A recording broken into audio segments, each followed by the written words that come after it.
എൻ്റെ പ്രിയ ഗുരുനാഥന് നമസ്കാരം. നാൾവഴിയുടെ പ്രിയ പ്രേക്ഷകർക്ക് നമസ്കാരം.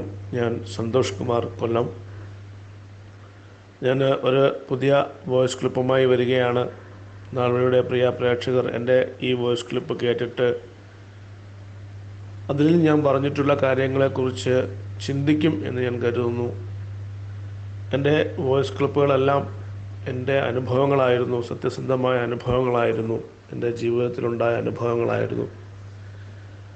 ഞാൻ ഇന്ന് ഈ വോയിസ് ക്ലിപ്പിൽ പറയുന്നത് എൻ്റെ പ്രിയപ്പെട്ട സുഹൃത്തിനുണ്ടായ ഒരു അനുഭവമാണ്.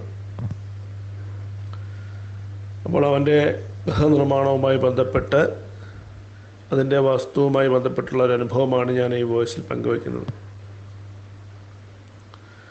നമുക്കെല്ലാം അറിയാം, കേരളത്തിൽ അറിയപ്പെടുന്ന ഒരു വാസ്തുകുലപതിയുണ്ട്. അദ്ദേഹത്തിൻ്റെ പേര് ഞാനിപ്പോൾ സൂചിപ്പിക്കുന്നില്ല. അപ്പോൾ എൻ്റെ പ്രിയ സുഹൃത്ത് മിലിട്ടറിയിലാണ് വർക്ക് ചെയ്യുന്നത്. അപ്പോൾ വീട് നിർമ്മാണത്തിന് വേണ്ടി ഒരു വസ്തു കണ്ടെത്തി. ആ വസ്തു വീട് നിർമ്മാണത്തിന് ഉത്തമമാണോ ഇല്ലയോ എന്നറിയാൻ വേണ്ടിയാണ് ഞാനും എൻ്റെ സുഹൃത്തും കൂടി കേരളത്തിലെ അറിയപ്പെടുന്ന വാസ്തുകുലപതി എന്ന് വിശേഷിപ്പിക്കുന്ന ആ വ്യക്തിയെ കാണാനായിട്ട് പോയത്. അപ്പോൾ അദ്ദേഹത്തിൻ്റെ ഫോൺ നമ്പറിൽ ബന്ധപ്പെട്ടു. അദ്ദേഹം ഡേറ്റ് തന്നു. ആ ഡേറ്റിൽ ഞാനും എൻ്റെ സുഹൃത്തും കൂടെ അവിടെ എത്തി. അപ്പോഴവിടെ നമ്മളെ അകത്തേക്ക് കയറ്റി വിടുന്ന ഒരു വ്യക്തിയുണ്ട്. അദ്ദേഹം ഏത് തസ്തികയിലാണ് അവിടെ ജോലി ചെയ്യുന്നത് എനിക്കറിയില്ല. അപ്പോൾ ഞങ്ങളെ ടോക്കൺ വിളിച്ചു, ഞങ്ങളുടെ നമ്പർ വിളിച്ചു. അകത്തേക്ക് കയറാൻ വേണ്ടി ചെന്നപ്പോൾ അദ്ദേഹം പറഞ്ഞു, അകത്തിരിക്കുന്ന അദ്ദേഹത്തെ സാർ എന്ന് വിളിക്കരുത്, സാർ എന്ന് വിശേഷിപ്പിക്കരുത്, തിരുമേനി എന്നേ വിളിക്കാവൂ. അപ്പോൾ ഞങ്ങൾ പറഞ്ഞു ശരി, ഞങ്ങളങ്ങനെ വിളിച്ചോളാം. ഞങ്ങളകത്ത് കയറി. അദ്ദേഹം കാര്യങ്ങൾ അന്വേഷിച്ചു. അപ്പം ഞാൻ പറഞ്ഞു, സാറേ ഇങ്ങനെ. അപ്പോൾ അറിയാതെ നമ്മൾ സാറെന്ന് വായിന്ന് വീണുപോയി. അത് സ്വാഭാവികമാണല്ലോ. അപ്പോൾ തിരുമേനി, ഇപ്പം അദ്ദേഹത്തിൻ്റെ ഒരു ഗൃഹനിർമ്മാണവുമായി ബന്ധപ്പെട്ട് ഒരു വസ്തു വാങ്ങിയിട്ടുണ്ട്. ആ വസ്തു അവിടെ അത് ഉചിതമാണോ, അവിടെ വീട് നിർമ്മാണം പറ്റുമോ എന്നറിയാൻ വേണ്ടിയാണ് ഞങ്ങൾ വന്നത് എന്ന് പറഞ്ഞു. അപ്പോൾ അദ്ദേഹം പേരും നാളും ചോദിച്ചു. അത് പറഞ്ഞു രാശി വെച്ചിട്ട് അദ്ദേഹം പറഞ്ഞു, ഉത്തമമായ സ്ഥലമാണ്, ഗൃഹനിർമ്മാണത്തിന് അത്യുത്തമമാണ് നിങ്ങൾ വാങ്ങിയിട്ടുള്ള വസ്തു എന്ന് അദ്ദേഹം പറഞ്ഞു. അപ്പോൾ ഞങ്ങൾ സന്തോഷമായി. അദ്ദേഹത്തിൻ്റെ ദക്ഷിണയും കൊടുത്തു. അദ്ദേഹത്തിൻ്റെ അടുത്ത് കൂടുതൽ കാര്യങ്ങൾ നമുക്ക് ചോദിക്കാൻ പറ്റില്ല. ഒരു കാര്യം അല്ലെങ്കിൽ അതുമായി ബന്ധപ്പെട്ടുള്ള കാര്യങ്ങൾ നമുക്ക് സംസാരിക്കാൻ പറ്റും. അങ്ങനെ ഞങ്ങൾ തിരികെ പോന്നു. ആ വസ്തു ഉചിതമാണ് എന്ന് മനസ്സിലായതുകൊണ്ട് അതിന് ചുറ്റുമതിലൊക്കെ കെട്ടി ഒരു ഗേറ്റുമൊക്കെ സ്ഥാപിച്ച് അതിനെങ്ങനെ സുരക്ഷിതമായി ഇട്ടു. പിന്നീട് അവൻ്റെ സഹോദരിയുടെ വിവാഹമാണ്. അതുമായി ബന്ധപ്പെട്ട് ഒരു സാമ്പത്തിക ബുദ്ധിമുട്ട് ഉണ്ടായി. അതുകൊണ്ട് വീട് നിർമ്മാണം ആ ടൈമിൽ തന്നെ ചെയ്യാൻ പറ്റിയില്ല. അങ്ങനെ ലീവ് കഴിഞ്ഞ് ഒന്ന് തിരിച്ചു പോയി. വീണ്ടും വന്നു. അപ്പോഴും തുടങ്ങാൻ പറ്റിയില്ല. അങ്ങനെ പലരും ചോദിച്ചു തുടങ്ങി, എന്തുകൊണ്ട് വസ്തു വാങ്ങിച്ചിട്ടേക്കുന്നു, എന്തുകൊണ്ടാണിത് മുടങ്ങുന്നത്, വീടിന് ആ വസ്തുവിന് വല്ല ദോഷമുണ്ടോ, വീട് പണി മുടങ്ങുന്നത് അതുകൊണ്ടായിരിക്കുമെന്നൊക്കെ ബന്ധുക്കളും സുഹൃത്തുക്കളൊക്കെ ചോദിച്ചു. അപ്പോൾ പറഞ്ഞു, സഹോദരിയെ വിവാഹം ചെയ്ത് അയച്ച എൻ്റെ സാമ്പത്തിക ബുദ്ധിമുട്ടാണ്, അതുകൊണ്ടാണ് തുടങ്ങാത്തത്. അങ്ങനെ ഏകദേശം 3 വർഷം പിന്നിട്ടു. അങ്ങനെ ഞങ്ങൾ ആലോചിച്ചു, ഞങ്ങൾ ഇതിന് കുറച്ചൊരു തീരുമാനമെടുത്തു, വീട് പണി തുടങ്ങാം. അപ്പോൾ വീട് പണി നമ്മൾ തുടങ്ങുമ്പോഴാദ്യം നമുക്ക് അതിന് സ്ഥാനം കാണണം. സ്ഥാനം കണ്ട് നമ്മൾ കുറ്റിയടിക്കും എന്ന ചടങ്ങുണ്ട്. കുറ്റിയടിക്കണം. പിന്നെ നമ്മളതിന് വാനമെടുക്കും. പിന്നെ നമ്മൾ കല്ലിടിയിൽ കർമ്മമുണ്ട്. അവിടെ ശില സ്ഥാപിക്കുന്ന കർമ്മമുണ്ട്. അപ്പോൾ സ്റ്റെപ്പ് ബൈ സ്റ്റെപ്പായിട്ടാണല്ലോ പോകുന്നത്. അപ്പം ഞങ്ങൾ ആലോചിച്ചപ്പോൾ പലരും പറഞ്ഞു, ഇത്രയും താമസിച്ചല്ലോ, സാമ്പത്തിക ബുദ്ധിമുട്ടാണ്ടാണെങ്കിലും എന്തെങ്കിലും ബാധാദോഷങ്ങളോ കാര്യങ്ങളോ ഉണ്ടോ എന്നൊക്കെ അറിയാൻ വേണ്ടി ഞങ്ങൾ വീണ്ടും ഒന്നുകൂടി അദ്ദേഹത്തെ കാണാൻ തീരുമാനിച്ചു. അദ്ദേഹത്തിൻ്റെ നമ്പറിൽ വിളിച്ച് ബുക്ക് ചെയ്തു. ഡേറ്റ് തന്നു. ഞങ്ങൾ ചെന്നു, അദ്ദേഹത്തെ കണ്ടു. അപ്പോൾ ഏകദേശം 3 വർഷം പിന്നിട്ട് കഴിഞ്ഞു. അപ്പോൾ ഞങ്ങൾ ആ വസ്തു വാങ്ങിയിരുന്നു. ഞങ്ങളത് മതിലൊക്കെ കെട്ടി സംരക്ഷിച്ച് പോന്നിരുന്നു. ഇപ്പോൾ ഞങ്ങൾക്കതിന് വീട്ടുപണി തുടങ്ങാൻ വേണ്ടിയാണ്. അപ്പോൾ അതിന് നമ്മൾ കുറ്റിയടിക്കുന്ന സ്ഥാനം കാണണം, കുറ്റിയടിക്കണം. അപ്പോൾ ആ ചടങ്ങ് തുടങ്ങുന്നതിന് മുമ്പ് ആ വസ്തു ഒന്നുകൂടി ആ വസ്തു ഞങ്ങൾക്ക് ഉചിതമാകുമോ, അത്യുത്തമമാകുമോ എന്നറിയാൻ വേണ്ടിയാണ് വന്നതെന്ന് പറഞ്ഞപ്പോൾ അദ്ദേഹം രാജിവെച്ചിട്ട് പറഞ്ഞു അത് ദോഷമാണ്, അവിടെ വീട് വെക്കാൻ പറ്റില്ല എന്ന്. അപ്പോൾ ഞങ്ങൾ ഒരു സാറേ ഞങ്ങൾ രണ്ടും കൂടിയാണ് അന്ന് വന്നത്. അന്ന് സാറ് പറഞ്ഞു അത്യുത്തമമാണ് ഗൃഹനിർമ്മാണത്തിന് എന്ന് സാറ് പറഞ്ഞു. ഇപ്പോൾ സാറ് പറയുന്നത് ദോഷമാണ്, അവിടെ ഗൃഹനിർമ്മാണം പാടില്ല എന്ന് പറയുന്നു എന്ന് ചോദിച്ചപ്പോൾ അദ്ദേഹം പറഞ്ഞു ഇപ്പം ഞാൻ രാശിയിൽ കണ്ട കാര്യമാണ് പറഞ്ഞത്. അന്ന് ഞാൻ രാശി വെച്ചപ്പോൾ കണ്ടതാണ് അത്യുത്തമമാണെന്ന്, ഇപ്പോൾ ഞാൻ രാശി വെച്ചപ്പോൾ പറയുന്നു കണ്ടത് അത് ദോഷമാണ് എന്നാണ്, അതാണ് ഞാൻ നിങ്ങളോട് പറഞ്ഞതെന്ന് പറഞ്ഞു. അപ്പോൾ നമ്മളവിടെ ആലോചിക്കേണ്ട ഒരു കാര്യം, കേരളത്തിലെ അതിപ്രശസ്തനായ വാസ്തു കുലപതി അല്ലെ വാസ്തു ആചാര്യൻ എന്നൊക്കെ അറിയപ്പെടുന്ന വ്യക്തി 3 വർഷം മുമ്പ് രാശി വെച്ചപ്പോൾ അത്യുത്തമമാണെന്ന് പറഞ്ഞ വസ്തു 3 വർഷം കഴിഞ്ഞ് ഗൃഹനിർമ്മാണത്തിനത് യോജിച്ചതാണോ എന്ന് നോക്കാൻ ചെന്നപ്പോൾ അത് യോജിച്ചതല്ല, അത് ദോഷമാണ് എന്ന് പറയുമ്പോഴേ ഇതിൻ്റെ അടിസ്ഥാനം നമ്മളൊന്ന് മനസ്സിലാക്കണം. ആ അറിവില്ലായ്മ നമ്മൾ മനസ്സിലാക്കണം. ഒരു പ്രാവശ്യം രാശി വെച്ചത് ഒന്ന്, അടുത്ത പ്രാവശ്യം രാശി വെച്ചപ്പോഴും മറ്റൊന്ന്. ഇതാണോ കുലപതി അല്ലെങ്കിൽ ഇതാണോ ആചാര്യൻ? എൻ്റെ പ്രിയ പ്രേക്ഷകരെ, ഇത് കേൾക്കുന്ന പ്രിയ പ്രേക്ഷകർ മനസ്സിലാക്കണം, എന്താണ് ഈ കുലപതി അല്ലെങ്കിൽ ആചാര്യൻ എന്നൊക്കെ പറയുന്നതിൻ്റെ അർത്ഥം. ഈ അറിവില്ലായ്മയാണോ എന്നുകൂടി നമ്മൾ ചിന്തിക്കേണ്ട സമയം അതിക്രമിച്ചു കഴിഞ്ഞു. അപ്പോൾ അവിടെ നമ്മൾ മനസ്സിലാക്കേണ്ടത് വളരെ വ്യത്യസ്തമായ രീതിയിൽ ജ്യോതിഷം കൈകാര്യം ചെയ്യുന്ന, വാസ്തു കൈകാര്യം ചെയ്യുന്ന ഡോക്ടർ KV സുഭാഷ് തന്ത്രികൾ ആ വ്യത്യസ്തത എന്ന വാക്കിൻ്റെ പൂർണ്ണമായ അർത്ഥം അദ്ദേഹം ഉൾക്കൊണ്ടുകൊണ്ടാണ് വ്യത്യസ്തമായ ജ്യോതിഷ രീതി അദ്ദേഹം കൈകാര്യം ചെയ്യുന്നത്, വ്യത്യസ്തമായ വാസ്തു അദ്ദേഹം കൈകാര്യം ചെയ്യുന്നു. അദ്ദേഹത്തിൻ്റെ അടുത്ത് ഒരു പ്രാവശ്യം നമ്മൾ പോയി, അദ്ദേഹത്തിൻ്റെ കൺസൾട്ടേഷൻ എടുത്ത് നമ്മളോട് ചെന്നു.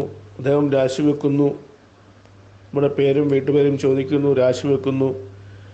ആ രാശിയിൽ കാണുന്ന കാര്യം അദ്ദേഹം നമ്മളോട് പറയുന്നു, അതിനുള്ള പരിഹാരം എന്നതാണെന്ന് പറയുന്നത്. നമ്മൾ പോരുന്നു. നമ്മൾ തീർച്ചയായിട്ടും ഒരു 5 വർഷമോ 10 വർഷമോ കഴിഞ്ഞ് വീണ്ടും അദ്ദേഹത്തിൻ്റെ അടുത്തെത്തി രാശി വെച്ചാലും അദ്ദേഹം അന്ന് പറഞ്ഞ അതേ കാര്യമേ പറയൂ എന്നുകൂടി നമ്മുടെ പ്രിയ പ്രേക്ഷകർ മനസ്സിലാക്കണം. അതിന് ഏറ്റവും വലിയ ഉദാഹരണം ഞാൻ തന്നെയാണ്. 2014 അദ്ദേഹത്തെ കണ്ടു, രാശി വെച്ച് പറഞ്ഞ അതേ കാര്യം തന്നെയാണ്. സർപ്പദോഷമാണ്, സർപ്പം ബാധയിൽ വന്നിട്ടുണ്ട് എന്ന് പറഞ്ഞ അതേ കാര്യമാണ് 2018 അവസാനം ഞാൻ അദ്ദേഹത്തിൻ്റെ അടുത്ത് ചെന്നപ്പോൾ രാശി വെച്ചപ്പോഴും അദ്ദേഹം പറഞ്ഞു. അപ്പോൾ അതല്ലേ കുലപതി? അദ്ദേഹമല്ലേ ഈ ജ്യോതിഷത്തിൻ്റെ കുലപതി? അദ്ദേഹമല്ലേ അല്ലെങ്കിൽ ഈ വാസ്തുവിൻ്റെ കുലപതി? അദ്ദേഹത്തിൻ്റെ വാസ്തു രീതികൾ നമുക്കറിയാം. അദ്ദേഹത്തിൻ്റെ വാസ്തുവാചാര്യൻ വന്നാണ് എൻ്റെ വീട് അളന്ന് തിട്ടപ്പെടുത്തി തന്നു. ഞാൻ അതിൻ്റെ പണി പൂർത്തിയാക്കി പാലുകാച്ചൽ കർമ്മം നടത്തി കഴിഞ്ഞു. ഈ മഹാനായ കുലപതി എന്ന് പറയുന്ന വ്യക്തി എൻ്റെ വീട്ടിലും വന്നിരുന്നു. ഞാൻ ഫസ്റ്റ് വോയിസ് ക്ലിപ്പിൽ അത് പറഞ്ഞിട്ടുണ്ട്. അദ്ദേഹത്തിൻ്റെ പേര് പറയാൻ ഞാൻ ശ്രമിച്ചു, പക്ഷേ അത് എനിക്ക് പിന്നീട് തോന്നിയത് പറയണ്ട എന്ന്, അതുകൊണ്ട് ഞാനത് ഒഴിവാക്കി. എൻ്റെ വീടിൻ്റെ 4 മൂലയിലും വന്ന് അദ്ദേഹം നോക്കിയിട്ട് ഒരു കുഴപ്പമില്ല എന്ന് പറഞ്ഞു പോയ വ്യക്തിയാണ് അദ്ദേഹം. നിങ്ങൾ ചിന്തിക്കണം, വടക്കു പടിഞ്ഞാറ് മൂലയിലാണ് എൻ്റെ വീടിൻ്റെ അടുക്കള, വടക്കു പടിഞ്ഞാറ് മൂലയിലാണ് പുറത്തെ ബാത്റൂം, കന്നുമൂലയിലായിരുന്നു അറ്റാച്ച്ഡ് ബാത്റൂം. അങ്ങനെ നമ്മൾക്ക് വീടിൻ്റെ കഴുക്കോലുകൾ മുറിച്ചിട്ടുണ്ടായിരുന്നു എക്സ്റ്റെൻഡ് ചെയ്തപ്പോൾ. ഇതൊന്നും കാണാതെ വീടിൽ 4 മൂലയിലും പോയി നോക്കിയിട്ട് ഒരു കുഴപ്പവുമില്ല, ഒരു ടേപ്പ് എടുത്ത് പോലും ഒന്ന് അളന്നു നോക്കാതെ ഒരു പ്രശ്നവുമില്ല, നിങ്ങൾ സുഖമായി ജീവിക്കൂ എന്ന് പറഞ്ഞിട്ട് അദ്ദേഹത്തിന് ദക്ഷിണയും വാങ്ങി, കാറുകാരൻ്റെ ശമ്പളവും വാങ്ങി, കാറിൻ്റെ പെട്രോളിൻ്റെ ചാർജും വാങ്ങി അദ്ദേഹം വീട്ടിൽ നിന്ന് പോയി. അതിൻ്റെ ഫസ്റ്റ് വോയിസ് ക്ലിപ്പിൽ ഞാൻ പറഞ്ഞിട്ടുണ്ട്. അപ്പോൾ ഇങ്ങനെയൊക്കെയാണ് ഈ പേര് പറഞ്ഞ് നമ്മളെ ഇവർ ഓരോരുത്തരും പറ്റിച്ചുകൊണ്ടിരിക്കുന്നതെന്ന് കൂടി നമ്മൾ മനസ്സിലാക്കണം.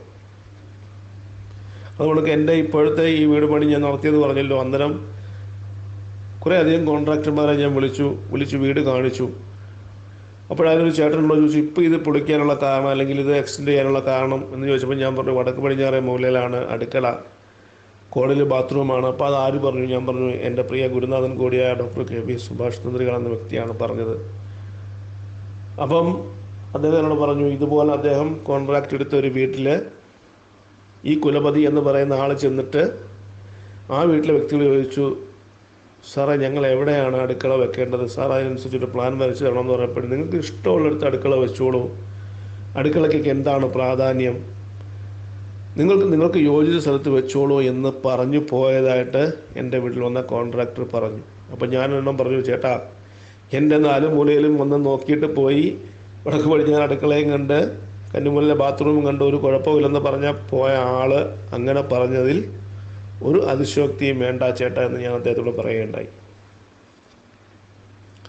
ഞാനിപ്പോൾ ഇത്രയും പറഞ്ഞത് നമ്മൾ മനസ്സിലാക്കേണ്ട ഒരു കാര്യം, യഥാർത്ഥ വാസ്തു എന്താണ്, യഥാർത്ഥ ജ്യോതിഷം എന്താണ്, അതൊക്കെ ഒരു സാമ്പത്തിക ലാഭവും നോക്കാതെ നമുക്ക് പറഞ്ഞു തരുന്ന നമ്മുടെ പ്രിയ ഗുരുനാഥൻ, എൻ്റെ പ്രിയ ഗുരുനാഥൻ ഡോക്ടർ KV സുഭാഷ് തന്ത്രികളല്ലേ യഥാർത്ഥ വാസ്തുവാചാര്യൻ. അദ്ദേഹമല്ലേ യഥാർത്ഥ ജ്യോതിഷ ആചാര്യൻ. അദ്ദേഹത്തെ അല്ലേ ആ നാമം നമ്മൾ കൂട്ടിച്ചേർത്ത് വായിക്കേണ്ടത്. നമ്മൾ ഓരോരുത്തരും ഇനി അദ്ദേഹത്തെ അഭിസംബോധന ചെയ്ത് സംസാരിക്കേണ്ടത് വാസ്തു ആചാര്യൻ ഡോക്ടർ KV സുഭാഷ് തന്ത്രികൾ, അല്ലെങ്കിൽ ജ്യോതിഷ ആചാര്യൻ ഡോക്ടർ KV സുഭാഷ് തന്ത്രികൾ എന്ന നാമം നമ്മൾ ഓരോരുത്തരും കൂട്ടിച്ചേർത്ത് വേണം അദ്ദേഹത്തെ അഭിസംബോധന ചെയ്ത് സംസാരിക്കാൻ എന്നുകൂടി ഞാൻ പ്രിയ പ്രേക്ഷകരെ, യഥാർത്ഥ ജ്യോതിഷ വിശ്വാസികളെ, എൻ്റെ പ്രിയ സഹോദരി സഹോദരന്മാരെ നിങ്ങളോട് ഞാൻ അപേക്ഷാപൂർവം പറയുകയാണ്.